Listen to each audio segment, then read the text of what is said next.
娘娘，小平是你？淑妃娘娘，淑妃娘娘，您找什么呀？那个，她呢？柳如梅呢？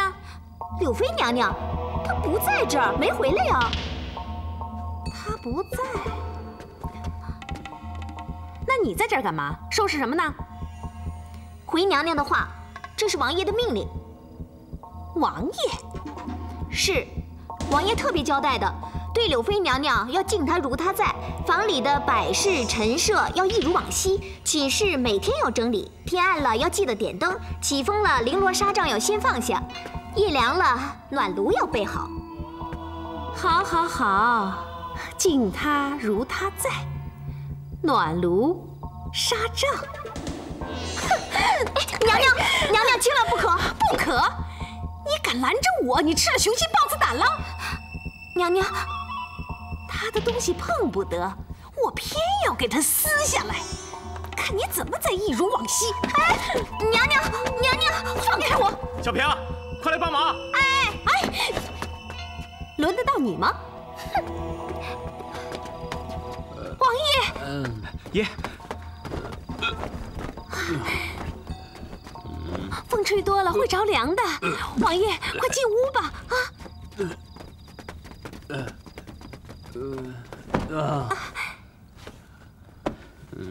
娘娘，不敢劳驾您，您歇着吧。我和小平会在这儿伺候王爷的。不用了，你们下去吧。哎，娘娘，这里怎么？做妻子的伺候丈夫是天经地义的事儿，还用得着你们干涉？都给我下去！是。哎，娘娘，走。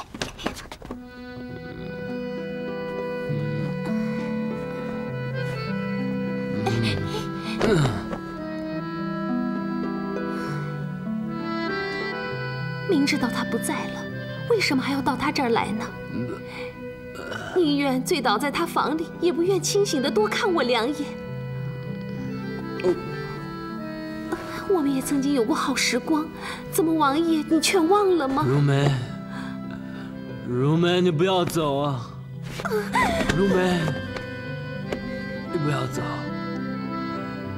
你不要离开我，你不要走啊，如梅，如梅，你不要走，不要离开我，不要啊！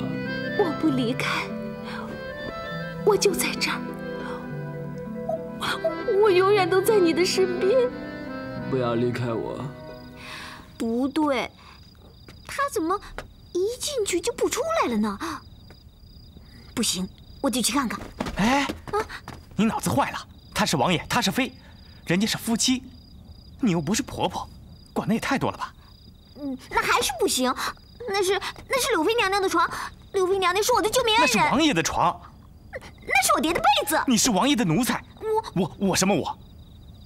你真够烦的。走吧。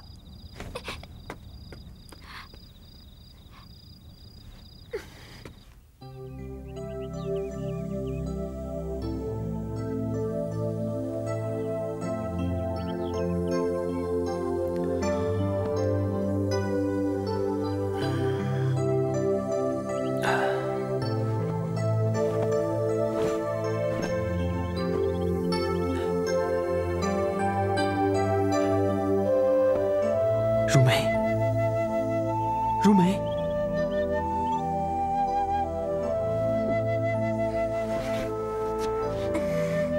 王爷，您醒了。是你？你怎么会在这儿啊？昨天晚上您喝醉了，应召人家到这儿来伺候您啊。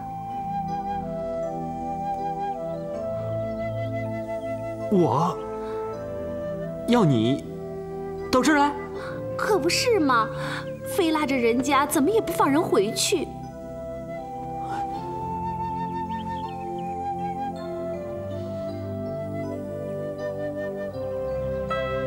哎，我醉了，醉了，我醉得厉害。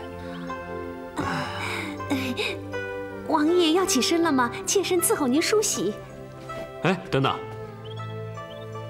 你别乱动这儿的东西，不要翻乱了。我这就走，你也快回屋吧。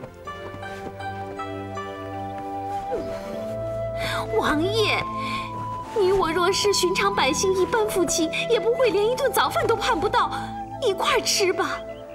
你想吃什么，让下人弄就是了。王爷，谁在乎吃什么？能时时刻刻见到喜欢的人在跟前，不吃不喝的看着，心里也是快活的。你这是怎么了？烦不烦呢？王爷，你可以不再爱我，也可以喜欢别的女人。本来男人就有这些权利，更何况你是王爷呢？那你还啰嗦什么？但求王爷知道，您为柳妃煞费苦心的时候，淑妃也在为你费尽心思。你喜欢的东西我一直备着，可总是备而不用，难免令人感伤。人不老，心也等老了。知道了。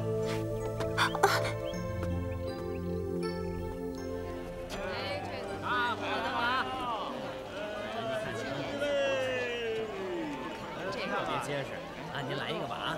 这等我多好，您真不识货，5个文钱。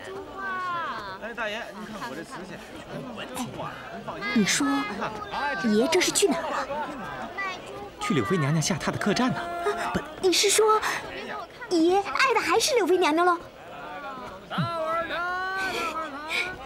大爷，买束花吧。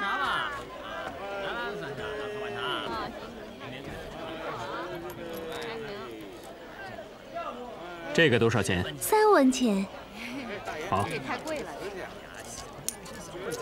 您看这8文钱怎么样？您挑个这个。把它包起来。爷真是好眼光哎，柳妃娘娘一定喜欢的。带回去给淑妃。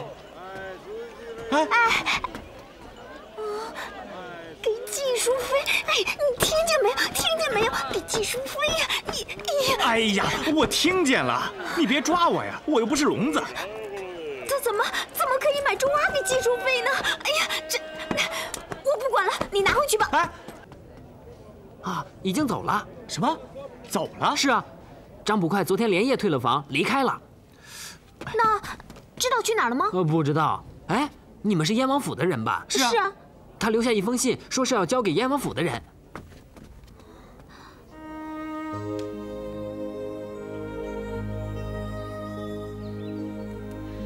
追逐与躲藏不该是爱情的轨道，相见徒增惆怅，不如相忘于天涯吧。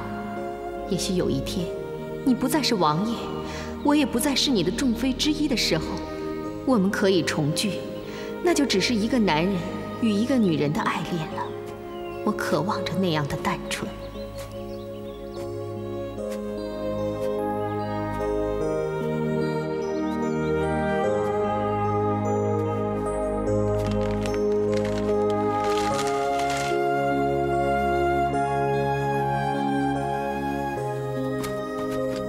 爷，其实找他并不难。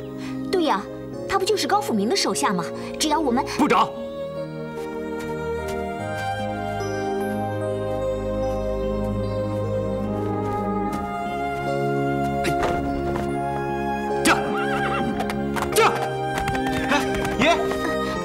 别追了，让爷静一静吧。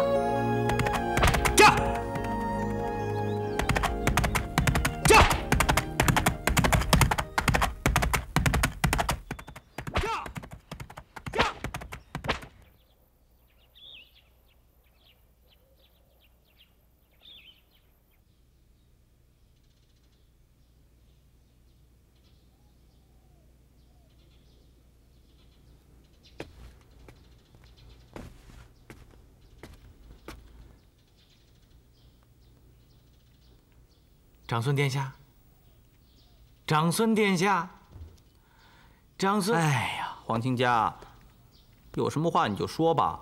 子承无话。无话你老叫我干什么？哎，子承看长孙殿下神游太虚，忧心忡忡，不知是……我是忧心你呀。我是忧心你为什么到现在还不知道我为何而忧。你，算了，不说了，说了你也不懂。子承斗胆，子承以为殿下心绪欠佳，是为了仙仙郡主吧？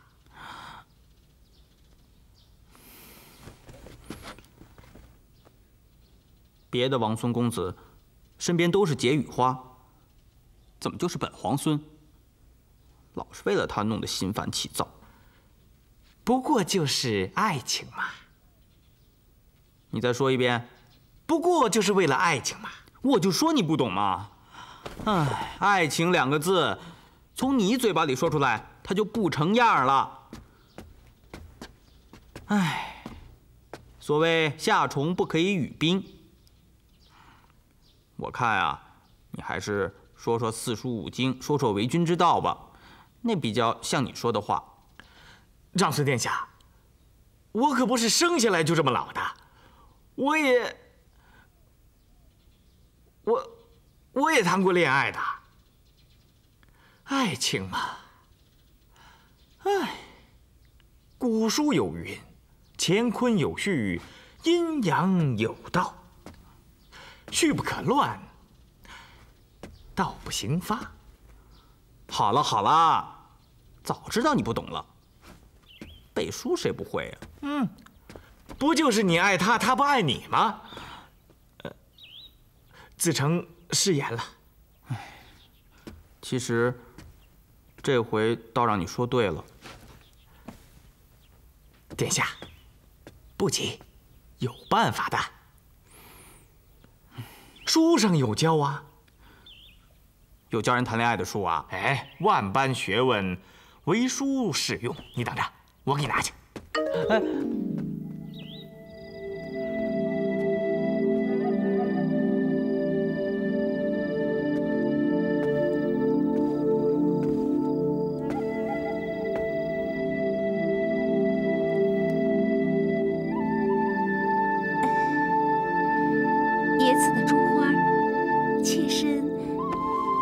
好看吗？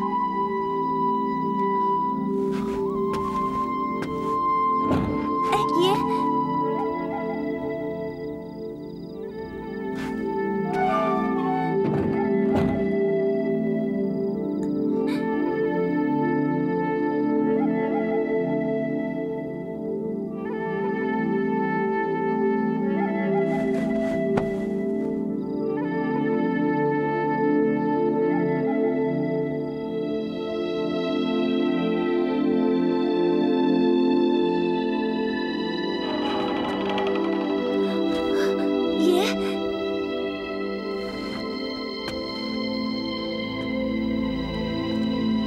起来吧。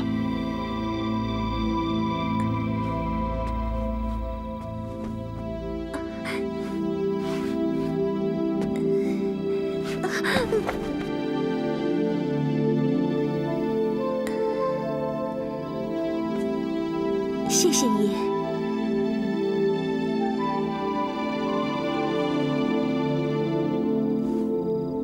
你戴着珠花，好看。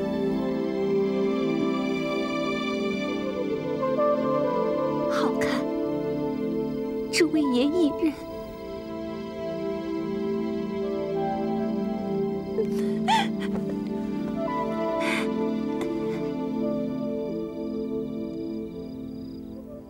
请长孙殿下预览。孙子兵法，正是。我讲的是恋爱，你拿给我的是兵书啊，什么跟什么呀？长孙殿下，这国与国、城与城，乃至女人和男人之间，凡有征战，皆可取法于孙子固志。皇亲家，仙仙不是我的敌人，我爱他都来不及呢，谁说要征什么战了？殿下要不要求胜啊？要不要征服？哎，这就对了，要求胜，要征服，那就是征战呐。有这么严重吗？听起来血淋淋的。不，我们斗智不斗力。你看，这书上说的上兵伐谋，要不战而屈人之兵。不战而屈人之兵。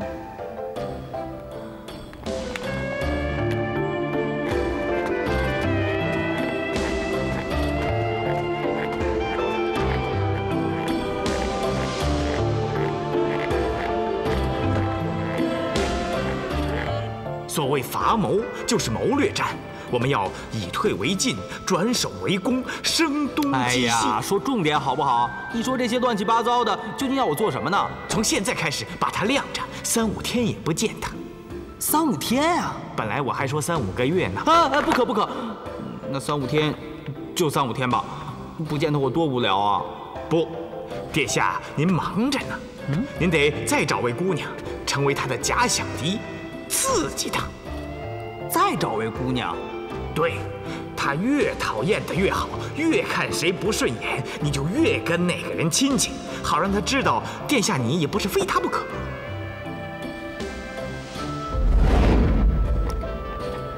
唉，越讨厌的，越看不顺眼的越好。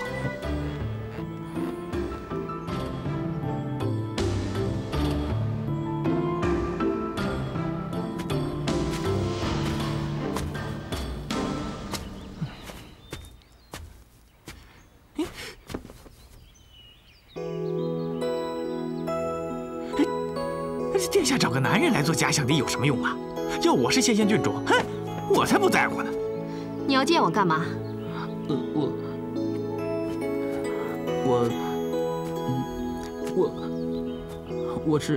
我是仰慕你啊，我想交你这个朋友。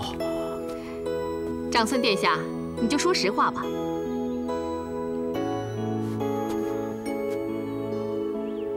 我是想保护你。保护我？师姐，你不知道吗？你正身在险境中啊！我早已身在险境，长达4个月又3天了。不，严格的说，应该是3天。自从你在皇爷爷面前揭破了内宗烤鸭下毒案以后，你就身在险境中了。师姐，你是女的呀，而且又来历不明，女扮男装。这又怎么样？我靠的是我自己的真本事。你要靠你的真本事，为何要女扮男装，不以本来面目示人啊？你是在躲谁啊？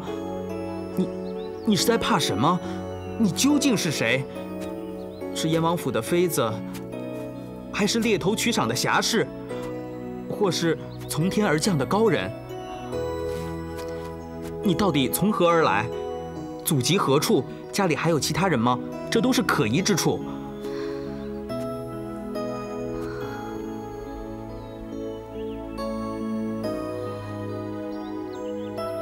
我从何而来？其实，你跟仙仙，你们对自己的身份背景，一直都讳莫如深。仙仙用她那套插科打诨的方式在蒙混，倒也如鱼得水。你呢？走一步算一步吧，走到哪儿是哪儿。不如走到我这儿来吧，明着你是我的贴身侍卫，暗地里我保护你。那我跟小丸子又有什么不同呢？我若是贪生怕死、贪慕虚荣之徒，就不会离开燕王府。长孙殿下，您的好意我心领了。哎，师姐，你听我说呀！放开我！师姐！哎呀，这两个大男人拉拉扯扯成何体统啊！师姐，你不要拒人于千里之外嘛。人总是需要朋友的。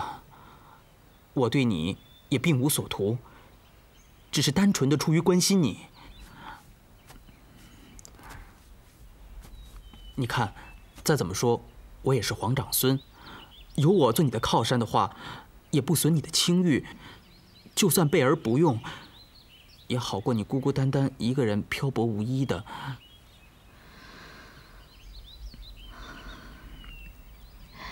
你若有事找我，就到向东3里外的聚贤客栈。你答应了啊？我们交个朋友吧，我会常去看你的。我们击掌为盟吧。好。哎，坏了坏了坏了！长孙殿下还跟那个男人击掌为盟，这回只怕要出事儿啊！师姐，师姐。该我了吧？你在想什么呢？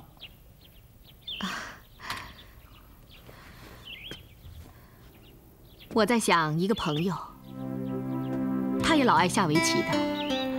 他的段位很高吗？是，他老赢，后来就没有人愿意跟他下了。那他多寂寞啊，高处不胜寒。后来呀，他跟电脑下。什么？什么脑？电脑。电脑。朱允文，谢贤郡主不可无礼，你怎么可以直宠御花园，又直呼殿下的名号呢？你别惹我！我不相信这世上还有什么脑比人脑更聪明。以后总有一天会有这样东西的。电脑。哎，师姐啊，说真的，你跟仙仙一样有趣，都会讲故事。不过仙仙她只知道吃豆腐脑。他们两个居然在一起，哼！哎，最近长孙殿下跟这位张公子是须臾不离，不是他来，就是殿下去找他。哎，两人真是梦不离交，交不离梦的头气呀！你和朱允文到底是交朋友，还是在利用他？这得多亏你师姐啊！要不是她抽丝剥茧的把案情查清楚，又在黄爷爷面前条理分明的说出来，为你洗刷清白，没准现在啊，你还被关在大牢里呢。有什么了不起啊？他办案的功夫不就跟我一样混饭吃而已，转什么转嘛？嘿嘿，你还真别不服气，你这条小命啊，还多亏了他呢。虽然张爷是男子，但是殿下说，张爷比任何红粉知己都更了解他。有张爷相伴，殿下任何人都不想见，任何的地方他都不想去了。站楚楚！仙仙，你怎么来了？我怎么来了不稀奇，他怎么在这儿才奇怪。他是我请来的客人，自然会在我的花园里了，这没什么好奇怪的。你的客人说得好，你爱请谁来就请谁，干嘛要这个矮冬瓜拦着我不让我进来呢？哎，仙仙，不可对皇亲家无礼，这一切都是我的主意。这是因为我仰慕张爷，所以呢，我才把他请来，希望能跟他交个朋友。你们俩的问题我不便介入。黄大人，烦请你带路。慢着，现在说你不便介入了。那天我出了大牢，是谁振振有词的教训我，说我什么不务正业、没本事、只会利用人呢？利用什么人？是不是指的是我？你闭嘴！等一会儿咱们俩再慢慢的算账。殿下，殿下，这就是在吃醋了。这一计咱们成功了，是吗？可是我怎么一点感觉都没有啊？没错，那些话是我说的。那你现在在干嘛？交朋友。没错，其实啊，我也是诚心要交他这个朋友。哎呀，你交朋友就是交朋友，我交朋友就是利用人，我们交的都是同一个人，凭什么我交被你嘲讽呢？他们好像是在为我吵架，我开始有那么一点点受宠若惊的感觉了。你知道我们两个人的差别在哪里吗？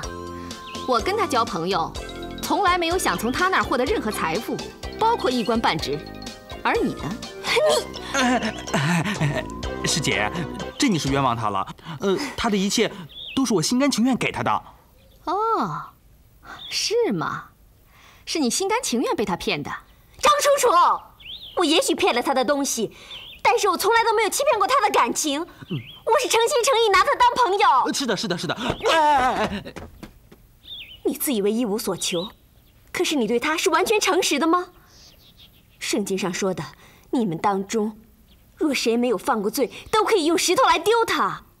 张楚楚，你觉得你有资格谴责我吗？就无欲则刚这一点，我够资格。哎，谢谢你。对，我是有欲望，我就是烦心炙热，我就是恋恋红尘，我就是喜欢把日子过得热闹精彩。怎么样？我是人呢，我不是神，我这里错了吗？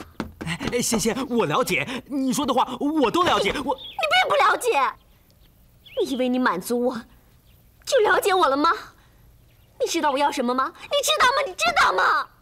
那你到底要什么呀？我要回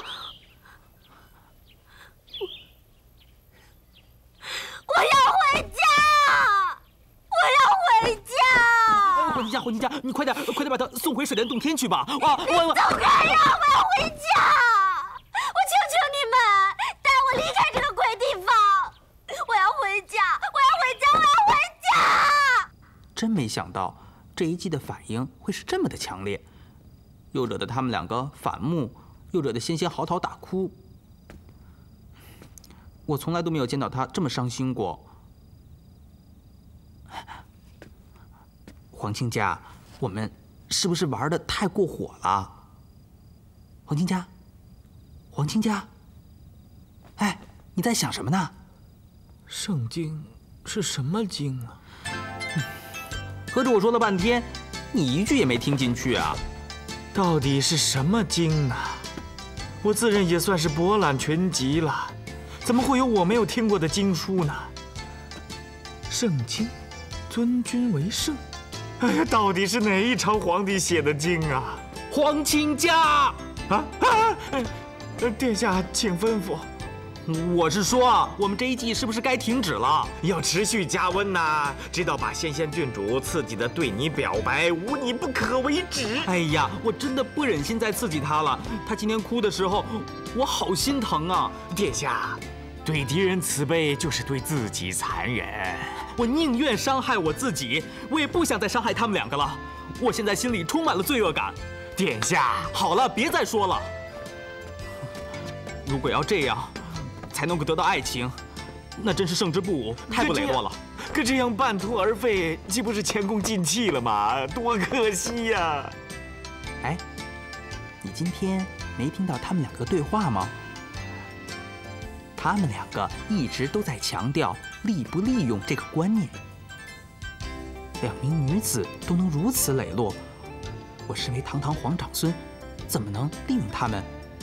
脚踩两只船，利用他来刺激他，岂不是太不磊落了吗？两名女子，难道那位张爷是个女人？您就别再伤心了，多少吃一点，好不好？哎呀，我不是伤心，我是气不过。凭什么？同样的行为，他做就是清高，我做就是猥琐。不会呀，其实我觉得你一点也不猥琐。我当然知道我不猥琐啊！哼，可恨的是那个朱允文，在他面前服服帖帖的，两个人还有说有笑的。他那是诚心气你呢。就这点最可恨，凭什么他就算定了我会被他气到？哼，他算老几啊？我会为他争风吃醋。他如果是个大花瓶、大古董、陪葬的玉器，那我说不定还会拿他当块宝、当个金矿。可他什么都不是，他只是个臭男人。他能气到我，能吗？气死我了！气死我了！那您现在是在干嘛？郡主，您就承认了吧。其实呢，在你心里，你也挺喜欢他，挺在乎他的，对不对？我不承认，除非他变成古董。对啊，他就是个古董。如果能把它变成木乃伊，弄回香港去展览，那就值钱了。骂也骂了，郡主，你也该消消气了吧？不成，这口气我吞不下去。凭什么老是我被冤枉？凭什么我老欠张楚楚的一份人情？哼，他会破案有什么了不起的？大家走着瞧，总有一天，哼，我要干一件让他破不了的案。好让他知道我小丸子的厉害。你真的确定，这样做能消除肥油吗？可以，每天啊踢个2000下，想不瘦也难啊。哎呦，2000下，那我真得加把劲儿了，一定要恢复原来的英俊健朗啊！皇上，我无有可笑啊，就不陪你了。好，朕陪你休息一会儿。来，你。好了。不操了，好。听说前2天，允文把你给惹哭了。你是为了争风吃醋才气哭的吧？你怎么都知道？难不成你每天躲在人家床铺底下偷听啊？朕自有消息来源。老伙计，你说是吧？他真的会回答你吗？别碰。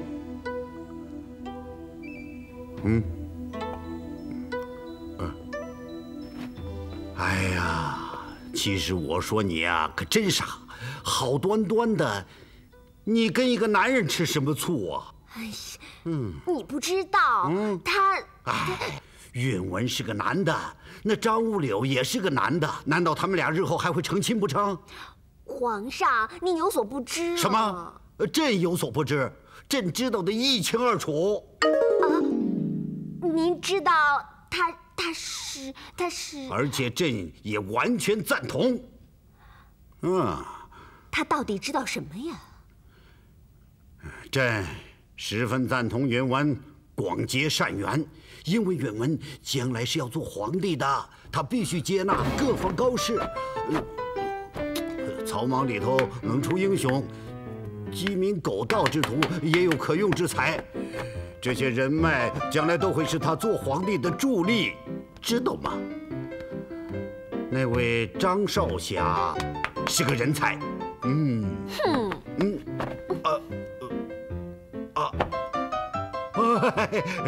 当然，你也是个人才，好皇上，您不知道，其实啊，我真的是很有本事的。是啊，你能逗朕开心，你还会替朕编小曲儿，你还会替朕骗烤鸭，你还能有了，怎么样？你还能替朕去肥油啊！哎呀，其实男人跟女人是不一样的，你能取悦朕和允文，就算是大功一件了。至于那位张少侠嘛，朕还真想让他进宫来当大内侍卫呢。有了他在，朕和朕的那位老伙计，就可以安心的睡觉喽。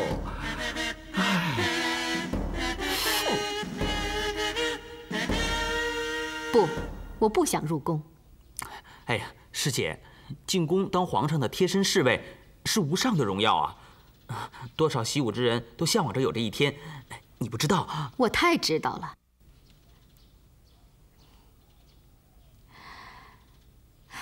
衙门的饭我吃的还不够多吗？这一辈子我再也不想进大衙门了。娘娘，我先说，你们俩打一架，没打死的那个人跟我说，我们找的那个张五柳了，就是那个柳如梅，真的，是的，我说，别吵了，谁再吵，我打谁。乖乖，你先说。每次都是他，就是按姓名笔画顺序，应该我先说呀。那个柳如梅呀，现在住在3里外的聚贤客栈里，而且她有了新靠山，就是长孙殿下，这是该我说的。我别吵了。此事当真？当真。他俩往来频繁，有时柳妃还经常出入太子宫呢。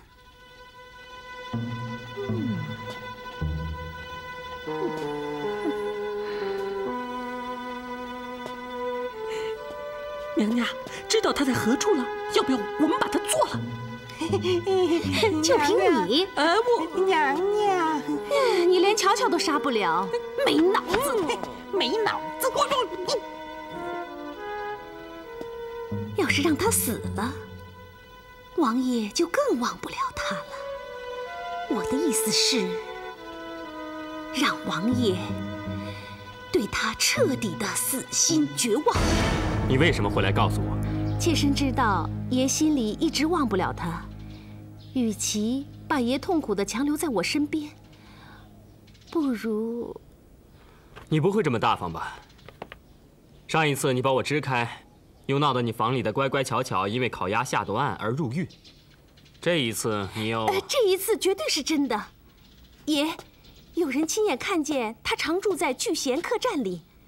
爷若不信，亲自去一趟不就知道了？我是不会去的，要不就他自己回来。去吧，王爷。您堂堂一个王爷，如果能亲自去接他，也算给足他面子了。我相信他不会这么不知好歹的。哼，偏偏她就是个不知惜福的女人。她从不认为做王爷身边的女人是种荣耀，她不看重身份权势。是吗？哎呀，那可真难得了。妻以夫为贵呀，王爷。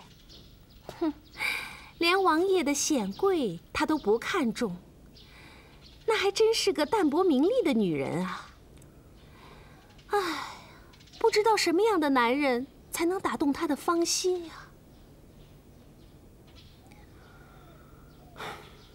你先下去吧。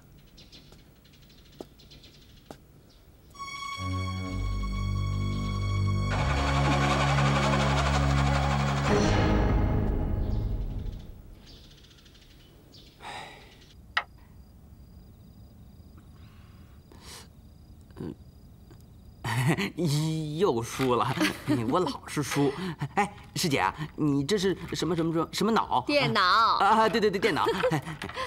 外面天都黑了，你要是再不回去的话，宫里又要派人找你了。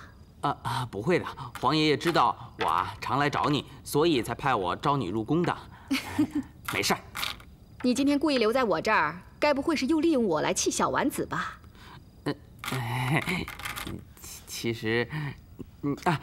其实我有一大部分是真的想跟师姐你聊天啊。那另一小部分是为了刺激他？哎呀，那天在花园里，你看他哭得多伤心呀！他呀就蹲在地上，咧着大嘴，鼻涕眼泪，稀里糊涂的，而且啊他还说：“天哪，我要回家，我要回家！”真是气坏了。从前呢被气的人都是我，这回倒反过来了。哎，他还说呀，朱允文。你真的是太过分了！哎，四叔，你怎么来了？懂了。四叔，您千万别误会了，是皇爷爷佩服师姐的身手，所以特地命允文来招她入宫担任大内侍卫。长孙殿下，不必忙于解释，这是我的事情。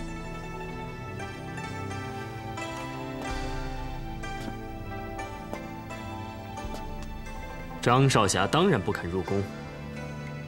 沽名钓誉、趋炎附势的事，他一向不屑为之的。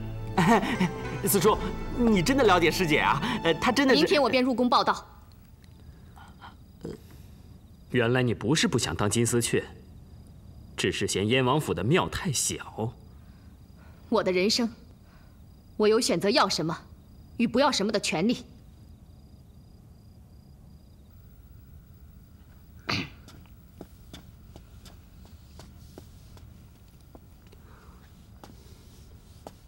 大内去的，燕王府就留不得。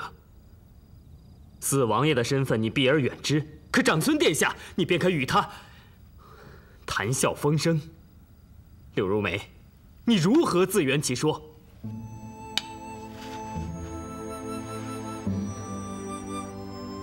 我不爱朱允文，因为不爱，所以自在；因为不爱，所以不计较。你要的是这个吗？朱允文，你不来找我，你够狠呢！你生气，你了不起吗？你见利忘义呀！我射你个大花脸！我仙仙，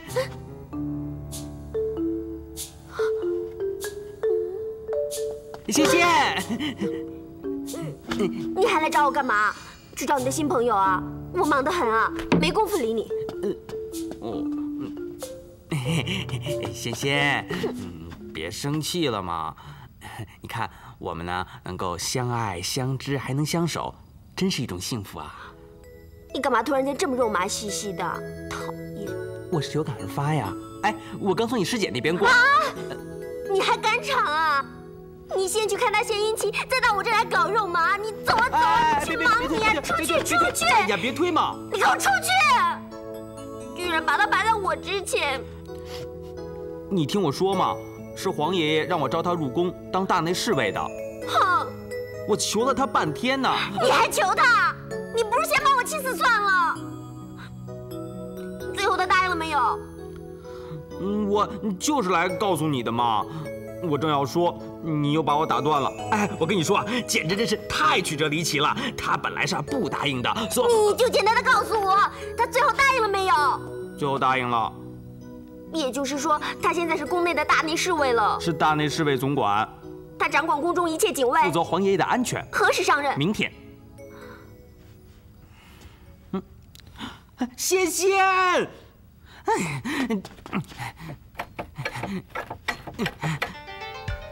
仙仙，你把我画的也太丑了。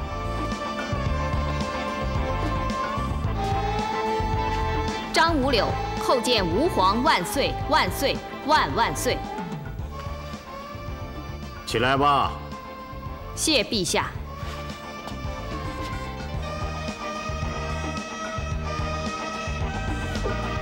不了，而后大内治安可就完全交给你了。陛下放心，五柳一定竭尽心力，确保宫中人事物安全无虞。